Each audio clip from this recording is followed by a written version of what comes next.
Lomba bertutur untuk sekolah dasar Hulu Sungai Utara. Ayo bangkit bersama literasi dengan bertutur dan membaca. Jangan lupa menulis dan terus berkarya agar badan selalu dikenang nama.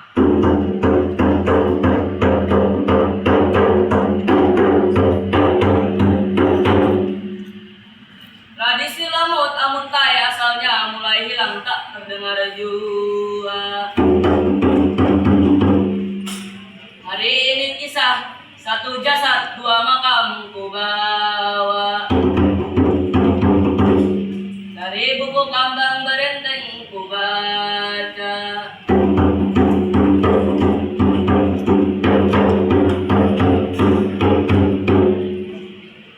Kisah bermula pedagang kaya raya Datuk Paragam itu bernama. Orang penyayang dan bijaksana datang berdagang di pelabuhan Martapura.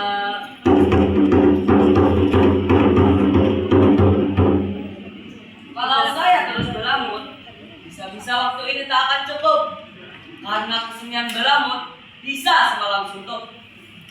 Al-Fatihah untuk maestro lamut Bapak Gusti Jamhar. Al-Fatihah juga untuk pengarang buku Kambang Barenteng Bapak Harun Al-Rashid. Dan salam hormat untuk Bapak Hasbi Salim. Beliau semua adalah orang-orang hebat. Semoga kita generasi muda bisa mewarisi dan meneruskan budaya literasi. Datuk Paragam. Hari itu setelah beliau berbelanja, beliau melihat seorang anak laki-laki berumur 4 tahun menangis sedih, merengek, ingin ikut bersama Datuk Paragam. Datuk Paragam sebenarnya ingin sekali membawa anak itu, tapi takut orang tuanya tiba-tiba datang dan mengambilnya. Saat kapal mulai meninggalkan pelabuhan, tiba-tiba melompatlah anak tadi ke kapal. Padahal jarak dari pelabuhan ke kapal sudah 10 meter. Ia melompat tepat di atas tumpukan telur. Dan tidak ada satupun yang pecah. Melihat kejadian itu, luluhlah hati Datuk Paragam. Oh, siapa namamu? Nama saya Said Sulaiman. Dari mana asalmu? Dari Sumatera. Siapa nama ayah dan ibumu? Muhammad Tahir dan Siti Aminah. Mereka sudah meninggal. Maukah kau menjadi anakku?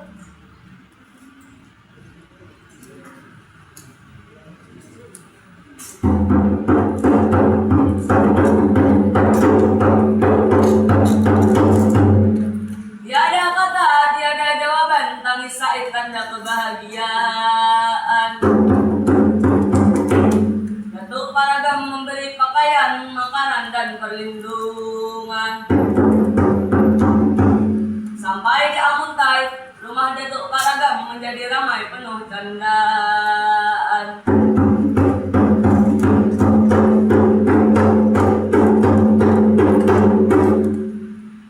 Said hidup bersama Datuk Paragam yang tidak memiliki anak atau tamanang. Said tumbuh menjadi anak yang lincah dan sangat menyenangkan membantu orang tuanya. Ia juga pandai bergaul dan disenangi teman-temannya. Suatu hari, Said bermain petak umpet bersama teman-temannya. Ngapa miring sih? 5, 10, 15, 20, 30, 35, 40, 45, 50.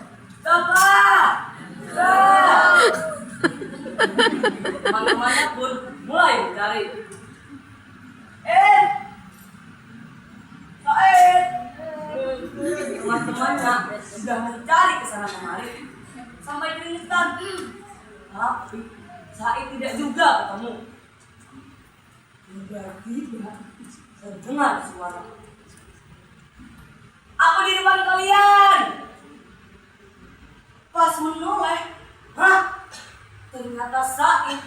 sedang duduk santai di pelepah daun pisang yang sangat lunak. Belum selesai kagetnya, pas main lagi, Said hilang lagi. Teman-temannya mencari ke sana kemari sampai akhirnya menyerah.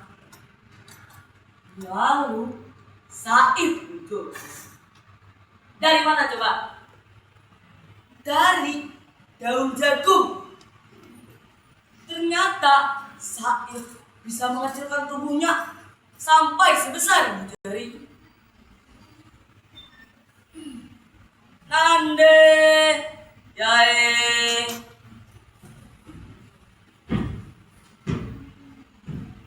Ternyata kita sudah memiliki orang yang bisa mengecilkan tubuh dari zaman dahulu, seperti Atoman dan Ant-Man superhero Amerika.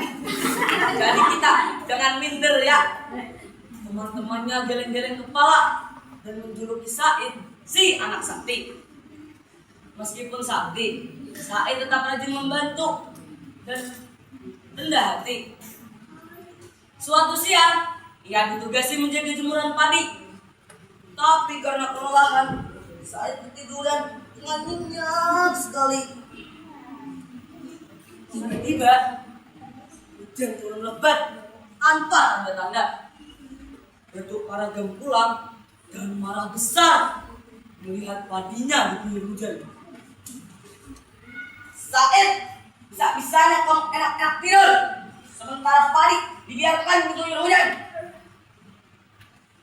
Maaf Datuk, saya tidak mengira akan hujan, sehingga saya tinggal tidur. Said yang merasa bersalah cepat-cepat mengambil padi itu dan memasukkannya ke dalam rumah tanpa mempedulikan badannya yang basah. Datuk dan istrinya sudah cemberut. Pikirnya padinya pasti basah dan rusak. Ya, tidak usah diambil. Hujankan saja sekalian, teriak istri Datuk dengan marah. Tapi saat sang istri menyentuh tumpukan padi itu, Datuk! Datuk! Padi kita kering! Datuk! Ternyata meski dipindahkan di tengah hujan badai, padi itu tetap kering, seperti tidak pernah tersentuh air sama sekali. Datuk pun menyesal karena telah bersikap kasar kepada Said. Suatu sore, istri Datuk ingin memasak untuk makan malam, tapi tidak ada lauknya. Sehingga sang istri meminta Datuk untuk mencari ikan dengan cara memancing. Said dengan gembira berkata, "Ikut!" dan membawa beberapa batang bamban. Berjam-jam Datuk memancing, tidak juga dapat ikan. Said pun turun dan menancapkan 4 batang bamban di sungai yang dalam airnya kurang sejengkal. Datuk pun marah dan berkata kepada Said, "Said, jangan main di situ, nanti ikannya lari."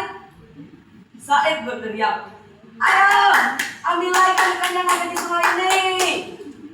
Datuk Paragam sangat terkejut melihat banyak sekali ikan berkumpul di tancapan bamban Said tadi, dan berterima kasih kepada Said.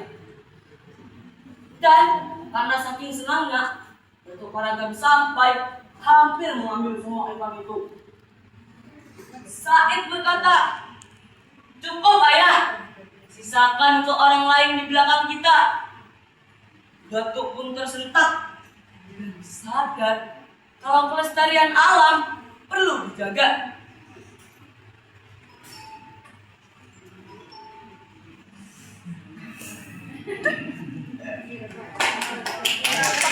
Semangat, semangat, semangat.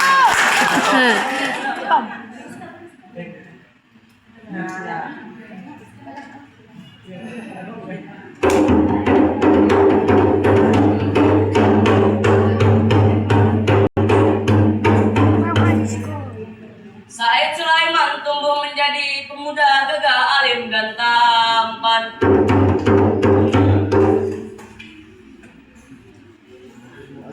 habis atas.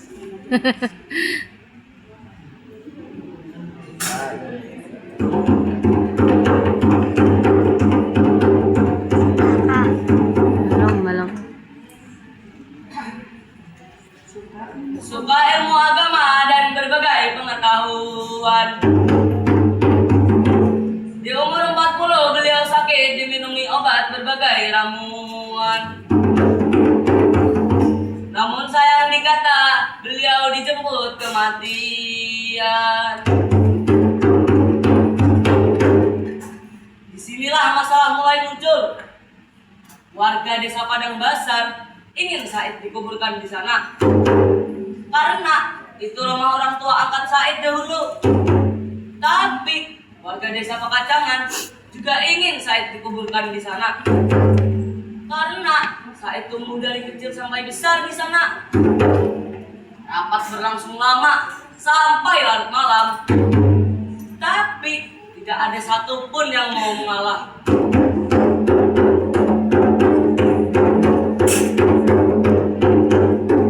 Sahabat karib Said bermimpi bertemu dengannya. Said berkata, desa Padang Basar pagi hari aku dikuburkan. Sore harinya carilah tim badau berenang melawan arus sungainya.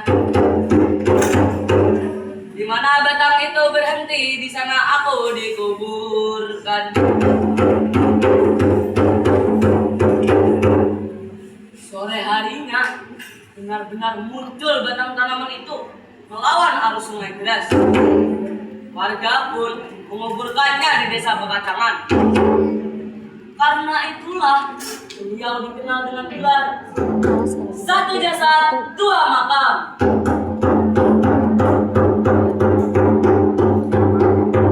Akhir cerita, Said Sulaiman punya dua tempat dimakamkan.